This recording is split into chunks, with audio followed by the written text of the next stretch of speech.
Welcome to the podcast from St. Barnabas Lutheran Church in Cary, Illinois. I'm Pastor Sarah Wilson, and we'll be posting gospel lessons and a sermon for you to enjoy each week. Gospel according to Mark, the 7th chapter. Jesus set out and went away to the region of Tyre. He entered a house and did not want anyone to know he was there. Yet he could not escape notice. But a woman whose little daughter had an unclean spirit immediately heard about him, and she came and bowed down at his feet. Now, the woman was a Gentile of Syrophoenician origin. She begged him to cast the demon out of her daughter. He said to her, "Let the children be fed first, for it is not fair to take the children's food and throw it to the dogs." But she answered him, "Sir, even the dogs under the table eat the children's crumbs." Then Jesus said to her, "For saying that, you may go. The demon has left your daughter." So she went home, found the child lying on the bed, and the demon was gone. Then Jesus returned from the region of Tyre and went by way of Sidon toward the Sea of Galilee in the region of the Decapolis. They brought to him a deaf man who had an impediment in his speech, and they begged him to lay his hands on him. Jesus took him aside in private, away from the crowd, and put his fingers into his ears, and he spat and touched his tongue. Then, looking up to heaven, he sighed and said to him, "Ephphatha," that is, "be opened." And immediately his ears were opened. His tongue was released, and he spoke plainly. Then Jesus ordered them to tell no one, but the more he ordered them, the more zealously they proclaimed it. They were astounded beyond measure, saying, "He has done everything well. He even makes the deaf to hear and the mute to speak." The gospel. So on the one hand, you kind of understand Jesus' position. I mean, he had been teaching and performing miracles and healing people non-stop. He just needed a break. You can understand why he might have snapped. Now, maybe you have been in that position too, where you are overwhelmed by your work or your family or your responsibilities or a relationship or a commute or a certain person, right? You are just overwhelmed. You need a break. You need to get out and rest. That's where Jesus was. He just needed a rest.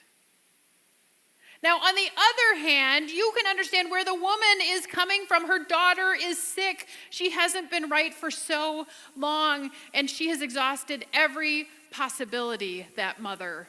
She is desperate. How can she help her daughter? She's probably spent all her money. She's seen every doctor she can. She has no answers. She is beyond desperate. And so really, it's no wonder that she snapped as well. And maybe you've been in that position where you've been with someone and you're so worried about them. And it's even worse when it's your own kid, right? I have sat with parents as they've had to let their children go to surgery, and it is so frightening. And I have sat with parents as they've tried to figure out what's wrong with him, and they just can't. And I have been on the phone with people as they are driving their children to the psychiatric unit because they are a danger to themselves. And those parents are beside themselves. Maybe you've been there too. So we have this situation where we have Jesus who is desperate, and we have this woman who is desperate, and they collide. And when they collide, the collision opens up the world in a new way. So here's the problem with the woman. Actually, there were three problems. First, she was a Gentile. And for Jesus, who is a Jew, they're not supposed to mix with Gentiles. So that's the first problem. The second problem is that she is Syro-Phoenician, which means that way back in her history, her ancestors and the Israelites hated each other. They were sworn enemies, and that hatred dies slowly. So there was a lot of animosity between her people and Jesus' people. And finally, the third problem was, well, she's a woman. And in that culture, she wasn't supposed to be with a man in a home alone unless he was her husband or her father or her brother, and Jesus was none of those. But she was desperate. So she came to Jesus. He didn't even have time to lay down and rest, which is why he went to the middle of nowhere, right? Maybe nobody will know about me, but she had heard. He hadn't even had time to lay down and rest when there was a desperate knocking on the door. And suddenly there she is on her knees. Jesus, heal my daughter.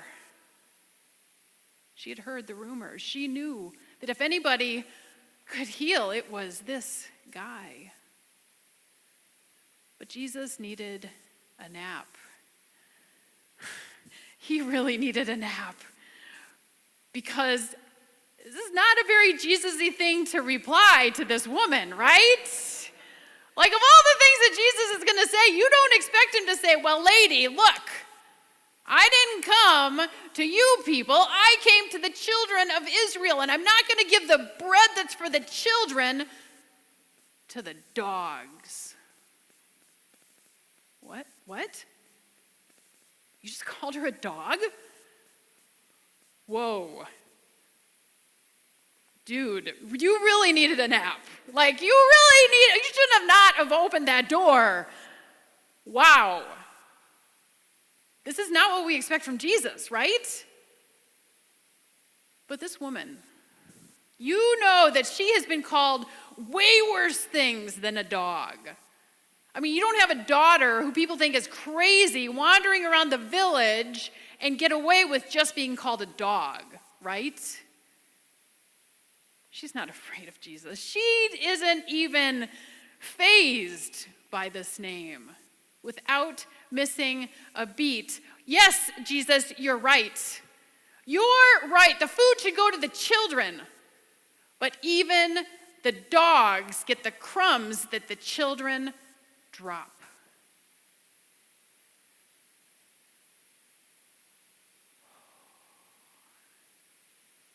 You ever get to that place where you think, yep, I really needed a nap?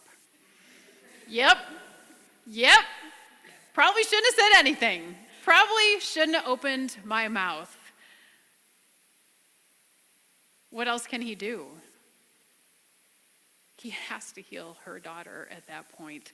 He has no other choice because she is right. She's 100% right. She gets it. Something shifted for Jesus, right? Suddenly, this guy who really needs to get away realizes that this woman probably has a bit stronger faith than he does at that moment, right? I mean, he's human. Jesus is human and God. And she believes that all she needs is a crumb of his love and his grace and his healing, and that's enough. That's what she asks for.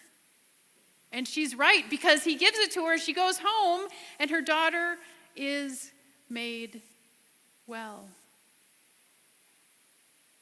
I don't think it's any accident that the next healing miracle that Mark records is of this man who can't hear and who can't speak. So when I was reading it this morning, one of the little boys, because there's that part where he spits and he touches his tongue, right? And the little boy's like, ew. It's kind of gross. I don't know, whatever. But what does he say as he's putting his fingers in the ears? Do you remember? Be opened. I don't think it's any accident that we get that story where Jesus says, be opened, when that's exactly what just happened to him. The worlds collide, and the world opens up.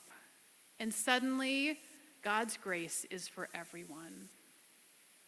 That's what this story tells us. No matter what's happened in the past, no matter what's coming, all we need is a crumb, and it's enough. And so, my friends, as we go out into the world this week, I pray that you would take Jesus' command. Be open. And see what shows up for you. See what God will fill your hearts with.